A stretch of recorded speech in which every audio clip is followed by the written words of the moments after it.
ओम विश्वानिदेव सवितः दुरितान् परासु यद भद्रं तन्नयासु। यज्ञ प्रेमियों, वेद पाठियों, सुधी श्रोताओं, यह सौभाग्य का विषय है कि आज ऋग्वेद के प्रथम मंडल के 13वें सूक्त का शुभारंभ हो रहा है। इस सूक्त के मंत्रद्रष्टा ऋषि, वो मंत्रद्रष्टा ऋषि मेधातिथि काण्व हैं और देवता जो हैं वो इसके 12 मंत्र हैं, तो 12 प्रकार के देवता भी हैं और छंद वही पूर्वोक्त गायत्री चल रहा है। तो देवता प्रारंभ में अग्नि हैं। अग्नि के विविध स्वरूप हैं। इसमें 4 मंत्रों में अग्नि देवता प्रार्थित हैं और 3 मंत्रों में 3 देवियां ईड़ा, सरस्वती और भारती प्रार्थित हैं। इसके अतिरिक्त स्वाहा, तृति, प्रचेतस, त्वष्टा आदि देव भी हैं। यथा समय जिन पर प्रकाश डाला जाएगा वे किसी दिव्य शक्ति का समर्थन करते हैं, किस दिव्य शक्ति के वे संरक्षक हैं, स्वामी हैं। इन बातों पर यथा समय प्रकाश डाला जाएगा। अब इस 13वें सूक्त के प्रथम मंत्र की व्याख्या की प्रस्तुति होगी। व्याख्या प्रस्तुति के पूर्व हम मंत्र से परिचित हो लें। ओम सुसमिद्धो न आवह देवा अग्ने हविष्मते होतः पावक यक्षिच। तो मेधातिथि काण्व ऋषि जो कर्णवंशी हैं और मेधातिथि नाम वाले हैं, वे इसमें जिस अग्नि की प्रार्थना कर रहे हैं वे हैं सुसमिद्ध अग्नि। सुसमिद्ध माने जो प्रज्वलित अग्नि है। अग्नि के भी विविध रूप हैं, जैसा पहले बताया जा चुका है। तो इस प्रस्तुत मंत्र में सुसमिद्ध अग्नि की प्रार्थना की जा रही है, उसके गुणधर्म का कथन किया जा रहा है और यज्ञ कर्म में आवाहन के द्वारा देवों को आवाहित करके उनसे इष्ट प्राप्ति की प्रार्थना की जा रही है। तो सुसमिद्ध अग्नि की प्रार्थना करते हुए ऋषि कहता है कि सुसमिद्ध, सुसमिद्धो न, शब्दार्थ पहले देख लें। हे सुसमिद्ध अग्नि, हे विधिवत प्रज्वलित अग्नि, न अवह, न का आ आने के कारण जो न का विसर्ग है उसका लोप हो गया संत के नियम के हिसाब से। तो न माने हमारे, आवह, आवह माने आवाहित करो, देवा माने देवान, देवा शब्द है, लेकिन बाद में आ स्वर आ जाने के कारण ना का लोप होकर के चंद्रबिंदु रूप में वो हो गया है, व्याकरण का नियम। तो देवा माने देवान, देवों को, देव का द्वितीय बहुवचन है। आवह माने उनको भली प्रकार से आवाहित करो, माने बुलाकर इस हमारे यज्ञ भूमि पर लाओ। हविष मते, हविष मते कहते हैं यजमान को, जो हव्य समर्पित कर रहा हो वो हविष मत है। हविष मत का चतुर्थी हविष मते होगा, के लिए क्या चतुर्थी विभक्ति लगती है। तो हविष मते माने हमारे यजमान के लिए, यज्ञकर्ता के लिए तुम देवान आवह, दिव्य शक्तियों को बुलाकर लाओ। होता होता संबोधन है अग्निदेव का, आप होता हो, आवाहक हो, देव शक्तियों को बुलाने वाले हो। और कैसे हो? पावक, पावक भी अग्नि का पर्याय है, लेकिन हमारे यहाँ नियम है संस्कृत में कि गुणों के हिसाब से नाम रखा जाता है, इसलिए जो दिव्य शक्तियाँ हैं, जो जितना ही बड़ा है उसके उतने ही पर्यायवाची हैं, क्योंकि उसमें उतने ही गुण होते हैं। तो अग्नि का जैसे पहले भी कहा जा चुका है कि जो सबसे अग्रगामी हो, सबसे पहले आए, तो यज्ञ में सबसे पहले अग्नि का ही आवाहन किया जाता है। प्रत्येक शुभ कर्म में पहले अग्नि के द्वारा ही कार्य प्रारंभ होता है, इसलिए अग्रगामी होने के कारण अग्नि है वो जो प्रज्वलित शक्ति है दिव्य रूप में, देव रूप में। और पावक वो इसलिए है कि पुनाद की पावका, वह पवित्र करता है, अग्नि के द्वारा शोधन कार्य होता है, हम सब जानते हैं, तो इसलिए वो पावक है। तो वह आवाहक है, पावक है। और वो यक्ष क्या माने? और यक्ष माने यजन कार्य, यज्ञ कार्य संपन्न करे। तो इस प्रकार से हमने शब्दार्थ देख लिया और उसका सामान्य अर्थ होगा, हे सुसमिद्ध नामक अग्निदेव, सुप्रज्वलित नामक अग्निदेव, आप हमारे यजमान के हितार्थ उस पर अनुकंपा करके देवों को यज्ञ स्थल पर बुलाकर लाओ। हे पावक, हे पवित्र कर्ता, तुम हवन कर्म के संपन्न करने वाले हो, यजन कर्म को संपन्न कर उसे सफल बनाओ। यह तो सामान्य अर्थ हो गया, लेकिन हम सामान्य अर्थ तक ही न जा करके मंत्र की गंभीरता में उतरें, तभी वेदार्थ का जो एक संदेश है संपूर्ण मानव जाति के लिए, उसका स्पष्टीकरण हो पाएगा। तो यहाँ पर हे सम्यक प्रज्वलित सुसमिद्ध नामक अग्निदेव, अब अग्नि केवल भौतिक अग्नि, प्रज्वलित अग्नि ही नहीं है, वे आध्यात्मिक अर्थ में भी, पारलौकिक अर्थ में भी माने जाएंगे। वे सुसमिद्ध हैं माने प्रज्वलित हैं, प्रज्वलित होने मतलब क्रियाशील हैं। जब अग्नि किसी पदार्थ में, जैसे घृत में और सूखे काष्ठ में या अन्य स्थानों में विद्यमान रहता है, तो अग्नि का निष्क्रिय रूप होता है। अंगारा भी बहुत कुछ निष्क्रिय रहेगा, लेकिन जब वो सुसमिद्ध हो जाएगा, प्रज्वलित हो जाएगा, तो उसका क्रियाशील रूप आ जाएगा। इसीलिए परमात्मा जो है, इसी प्रकार से परमात्मा जो है वो भी छिपा है, दिखाई नहीं पड़ता है, लेकिन वे विभिन्न रूपों में कर्मशील भी हो जाता है, सृष्टि की रचना भी करता है, और कभी कभी भिन्न भिन्न रूपों में लोक में दिखाई भी पड़ता है। इसी आधार को लेकर के बाद के ऋषियों ने मनुष्य रूप में ईश्वर के उस परम सत्य अवतरण का भी विधान किया है। उपनिषदवाद में, आरण्यकों में, ब्राह्मण ग्रंथों में प्रजापति के अवतार का मत्स्य कच्छ वाराह रूप में वर्णन भी है। साहित्य में भी, वाद के साहित्य में अवतारों का वर्णन किया है।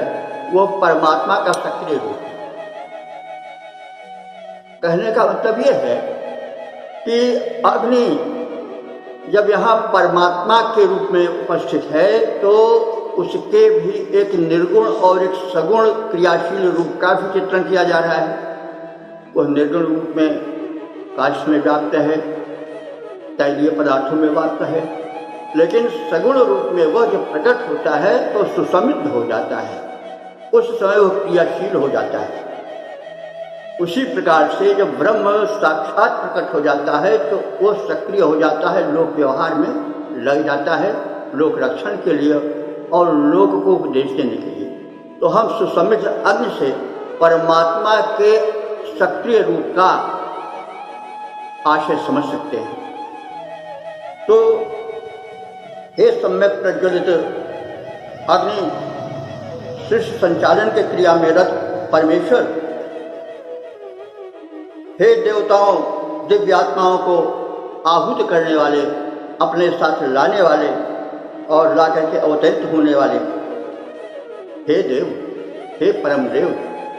हम देखते हैं कि जब देव आते हैं हम उसको आज की भूमि पर भी ले जा रहे हैं, कहीं किसी स्थान पर बंद कर नहीं, क्योंकि वेदों से ही सब प्रभावित है। इसलिए हमें चाहिए कि हम किसी एक अर्थ से किसी मत संप्रदाय में पढ़ करके उसी में बंधे न रहें, क्योंकि जब हम मानते हैं कि वेद से हमारी समग्र संस्कृत प्रभावित है तो हमें समग्र संस्कृत पर विचार करके अर्थ करना अधिक सुसम्मत होगा।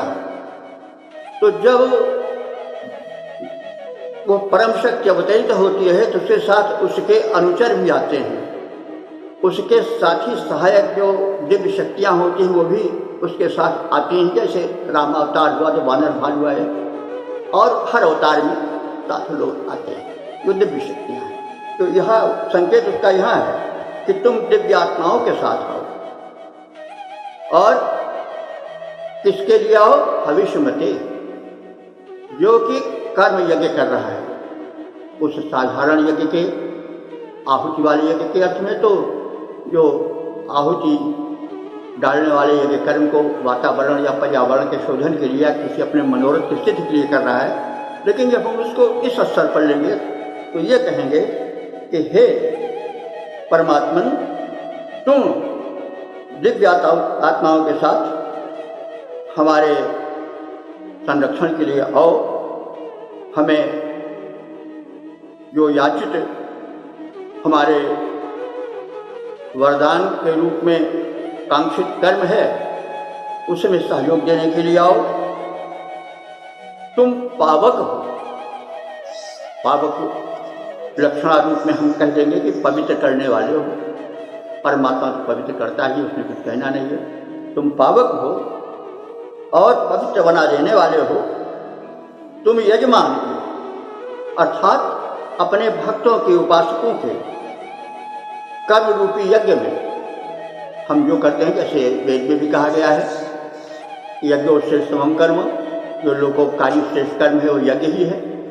तो हम व्यापक अर्थ में कह सकते हैं कि जो हम ये शुभ कर्म यज्ञ कर रहे हैं, प्रत्येक कर्म यज्ञ है, उसमें आप सहायक बनो और लोक सेवकों के हितार्थ सहायता के लिए अपने सहायकों को भी ले आओ, और यज्ञ कर्म, इस शुभ कर्म यज्ञ का जो है वो समापन करो और उसको संपन्न करो, ताकि लोकहित हो। यह जो मर्त्य लोक है यह स्वर्ग लोक बन जाए, क्योंकि हमारे ऋषियों की कामना है इस धरती पर भी स्वर्ग उतारा जाए। अरविंद घोष जी का तो यह मत है कि मनुष्य विकास कर रहा है, वो विकासवाद का सिद्धांत पृथ्वी लोक पर हिलाते हैं। वो कह रहे हैं कि जैसे विकास हो रहा है वैसे मनुष्य का भी और पृथ्वी का भी विकास हो रहा है। एक दिन ऐसा आएगा इस पृथ्वी पर स्वर्ग उतरेगा। उनका यह मत है, बहुत बड़े विचारक है अरविंद घोष, अधिक कहने की आवश्यकता नहीं है, दार्शनिक हैं। तो उनका यह कहना है कि विकासवाद के सिद्धांत के हिसाब से मनुष्य जो है निरंतर उन्नत कर रहा है, मनुष्यत्व से देवत्व की ओर बढ़ रहा है, और एक दिन यह धरती ही स्वर्ग बन जाएगी। तो वेद में इसकी झलक हम देख सकते हैं। ऋषि कह रहा है कि हमारे इस शुभ कर्म यज्ञ को संपन्न करो और उसको आगे बढ़ाओ, अर्थात मनुष्य के जो है वो विकास यात्रा में तुम सहायक बनो। तो इस प्रकार से यह संदेश इस मंत्र में दिया गया है। सामान्य अर्थ में अग्नि को सुसमृद्ध है, वह आहुति भक्षण के योग्य है और आहुति भक्षण कर देवताओं तक पहुँचाने के स्थिति में है। अगर ईश्वर पक्ष लें तो वो अपने कार्य में सक्रिय है। जब सृष्टि रचना हो जाती है तो ईश्वरीय शक्ति, दैवी शक्ति क्रियाशील हो जाती है। तो उस रूप में तुम आओ, अपने साथ दिव्य शक्तियों को लाओ। आप ज्ञाना नारद जी को लाना तो मात्रा कहा जाता है, डमरू को, वो क्या वीणा को बजाना, सब इस तरह से वही चीज़ है, वास्तव में प्रसार उसी का है। तुम आओ और दिव्य शक्तियों के साथ आओ, अकेले मत आओ और चारों ओर फैल जाओ। उसी प्रकार से तो सामान्य अर्थ में तो अग्नि कहा गया कि यज्ञदेव आओ, देवताओं को लाओ और हमारे यज्ञ में भाग लो। तुम समृद्ध हो, यानी बिल्कुल क्रियाशील हो, और आहुति को लेकर के उसको द्रवित करके उसके शुभांश को प्रसारित करके देव शक्तियों को पुष्ट बढ़ाओ। या सब बातें तो है ही हैं। दूसरे तरफ हमें भी लग सकते हैं कि हे परमात्मा रूप अग्निदेव, तुम प्रज्वलित हो, तुम प्रकाशमान हो, तुम आओ, प्रकाशित करो, अपने साथ दिव्य शक्तियों को लाओ। और हम यजमान लोग जो आहुति डाल रहे हैं, जो कर्म कर रहे हैं और इस पृथ्वी में कर्मशील हैं, हमारा कर्म ही हमारी आहुति है, ऐसे हम यजमानों को, क्रियाशील व्यक्तित्वों को, भक्तों को, आराधकों को और क्रियाशीलों को संपन्न बनाओ, उन्हें समृद्ध बनाओ, उनके विघ्न बाधाओं को दूर करो। और इस प्रकार से भी हम इसको देख कर चलें तो वेदार्थ और उसका संदेश बड़ा स्पष्ट हो जाता है।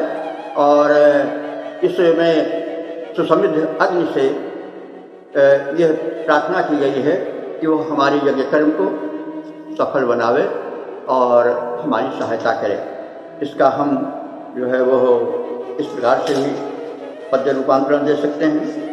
इस सृष्टि कर्म संचालन में सक्रिय सशक्त अंतर्यामी, तुम देवों के आवाहक हो, पावन कर देने वाले हो, शुभ अनुष्ठान कर्ताओं के संकट हर लेने वाले हो।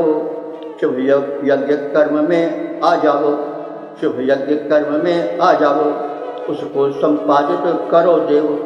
देवों का आवाहन करके यजमानों के हित करो देव। शुभ कर्म यज्ञ के अनुष्ठान पूरे होते जाएं स्वामी, पूरे होते जाएं स्वामी। इस सृष्टि कर्म संचालन में सक्रिय सशक्त अंतर्यामी, सक्रिय सशक्त अंतर्यामी। बंधुओं, अब प्रथम मंडल के 13वें सूक्त के दूसरे मंत्र की व्याख्या का प्रस्तुतिकरण होने जा रहा है। इस मंत्र के जो दृष्टा हैं वे मेधातिथि काण्ड हैं और छंद गायत्री है, और देवता जो हैं वो तनूनपात अग्नि है। तो तनूनपात अग्नि दिव्य शक्तियों वाले हैं। वे तनूनपात नामक अग्नि हमारे यज्ञ को सफल करें, इस बात की प्रार्थना की गई। तनूनपात नामक अग्नि से प्रार्थना, यह शीर्षक। तो अब हम इसके परिप्रेक्ष्य में, इसके आधार पर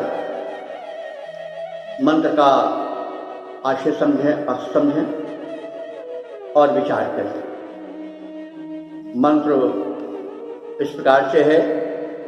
मधुमन्तं तनूनपात यज्ञं देवेषु नः कवे अद्याप्नुहि वीते। तो मधुमन्तं, मधुमन्तं माने मधुर, सरस, मधुवर्षी। ये विशेषण किसका? यज्ञम का। मधुमन्तं यज्ञम, हमारे मधुर परिणाम वाले मधुवर्षी आनंददायक तरस यज्ञ को तनूनपात, तनूनुपात नामक अग्नि। तनूनुपात को हम जान ले, अग्नि का तो आप लोग पहले ही समझ चुके हैं, कई बार कहा जा चुका है। लेकिन अग्नि का भेद है, एक भेद है तनूनुपात। तनूनुपात का अर्थ निघंटु में और निरुक्त में किया गया है। तनु माने धेनु, गाय, और नपात तनु, तनु नपात शब्द खंड करने पर बनेगा, तो तनु कहा गया है निरुक्त में धेनु को, और नपात कहते हैं पुत्र के पुत्र को, नाती या पौत्र को। ये कैसे? तो वो जो है वह पिता है, दूध उसका पुत्र है, और दूध का पुत्र घी होगा। तो तनूनुपात घृत को हम नृत्य के हिसाब से कह सकते हैं। और लेकिन वो संबोधित किसके लिए हो रहा है? घृत का भक्षण कर प्रज्वलित होने वाले अग्नि को। तो हे तनूनुपात, हे तनून, हे तनूनपात, इस तरह से हम उसका खंड करें। हे तनूनपात, हे अग्नि के पौत्र रूप में व्याप्त घृत से प्रज्वलित होने वाले अग्नि। यह तो निरुक्त के अनुसार अर्थ हो गया, लेकिन कुछ भाष्यकारों ने इसका अर्थ किया है तनून, तनून पात। तनून माने शरीरों को, सभी प्राणियों के शरीरों को गिरने से, क्षरित होने से, नष्ट होने से रक्षण देने वाले। तो ये तो हम सब जानते ही हैं कि अग्नि से ही हमारे शरीर की रक्षा होती है। यदि हमारी जठराग्नि समाप्त हो जाए तो जीवन भी बिल्कुल क्षीण हो जाएगा, और जो शरीर की गर्मी, जो शरीर में अग्नि व्याप्त है, वह अगर निकल जाए तो शरीर मुर्दा बन जाएगा। और वो रक्षा कैसे शरीर की अग्नि करती है? तरह तरह से करती है।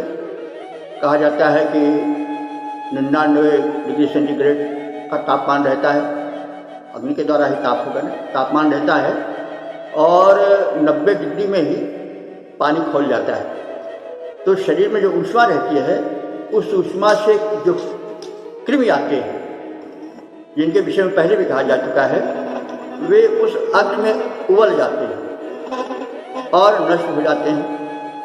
नहीं तो हमारा शरीर बड़ी जल्दी रोग से, कृमियों से ग्रस्त होकर के विनष्ट हो जाए। अरे थोड़ा सा देख लें हम, जब अग्नि समाप्त हो जाती है, शरीर मृत हो जाता है, तो एक कुछ ही घंटों में कीड़े उसको नष्ट करना शुरू कर देते हैं, और परिणाम होता है शरीर गलना शुरू हो जाता है।